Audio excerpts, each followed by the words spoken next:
This brings us to a very important metaphysical point, which is that a thing and its opposite, according to the left hemisphere, are simply as far apart as they can be, and we move always in a linear way to what we identify as good. Everything I know tells me that in fact opposites are connected, and if you pretend that you are only having one, you don't notice the dark side.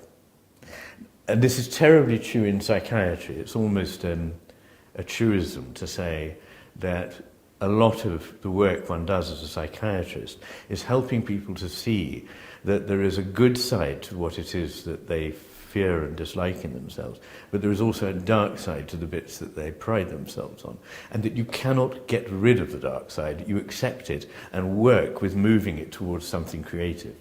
And all creativity and all life is creative. Our mental world is creative. Our daily reality is created partly by us, not out of nowhere, but it's grounded in something else, but we help create it.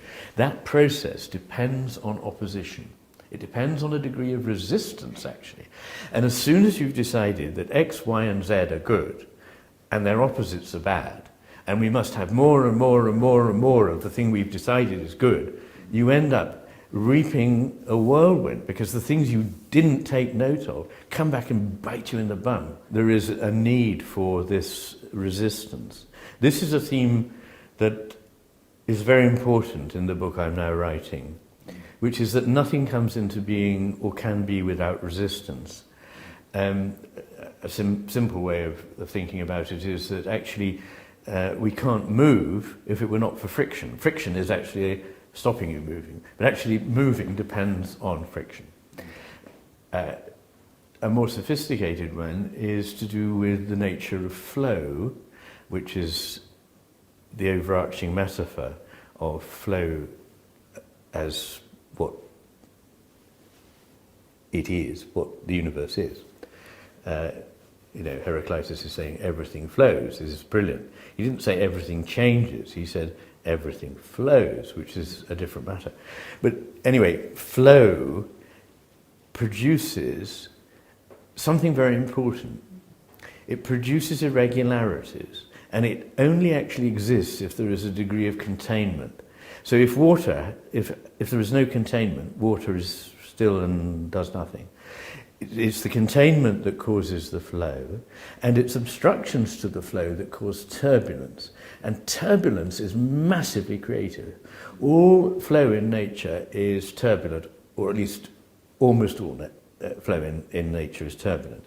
And turbulence is one of the last things that we can map. We know how we're getting to grip, we don't really know, but we're getting to grips better with quantum mechanics than we are with the mathematical equations for flow.